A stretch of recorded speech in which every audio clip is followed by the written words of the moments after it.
Today, a quick acronym that will help you light up the brains of your audience as they listen.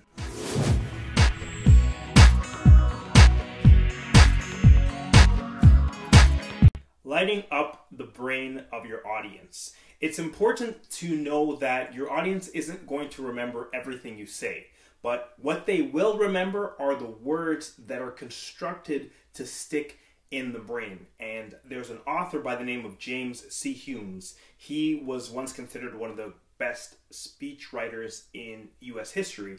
He wrote a book called Speak Like Churchill, Stand Like Lincoln. And there's an acronym today that I'm going to shorten down that's in the book. I suggest you read it.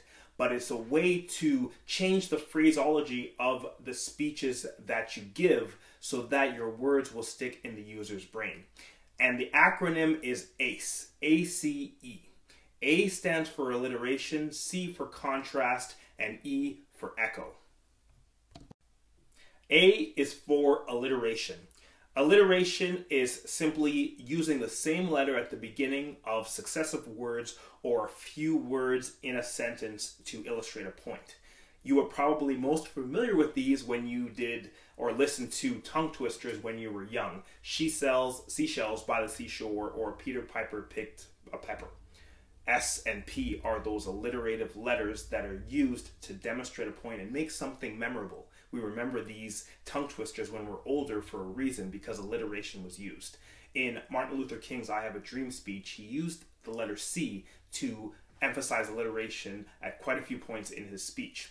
C is for contrast. Using contrasting words in your sentence can really affect the brain. I didn't do it when I was young. Now I do it now that I'm old.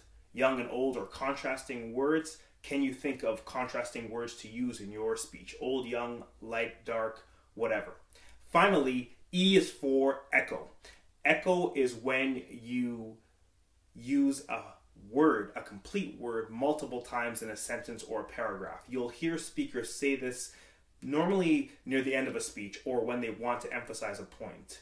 When they'll say, do it for your parents, do it for the country, do it for the world, whatever. For example, do is your echoing word to really hammer in a point. There is a US president that used this formula perfectly. John F. Kennedy in 1961 gave his inaugural address, a 1,355 word address.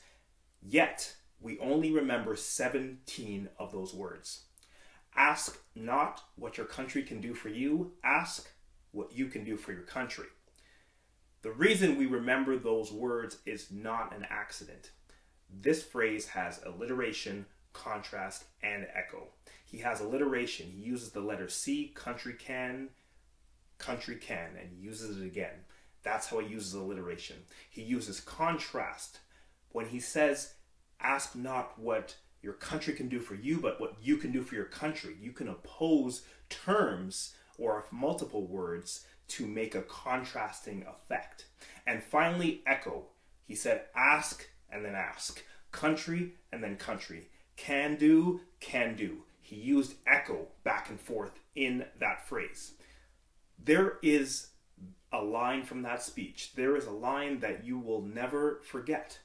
And the reason you won't forget it is because he used the ACE formula.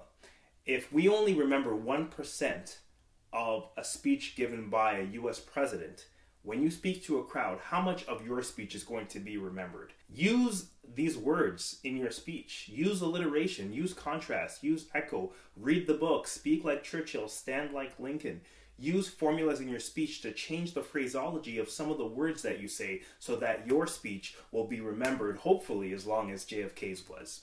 Until next time, keep speaking, sharing, and serving. And remember, if you got value from this video, go right down below the video, click here to subscribe.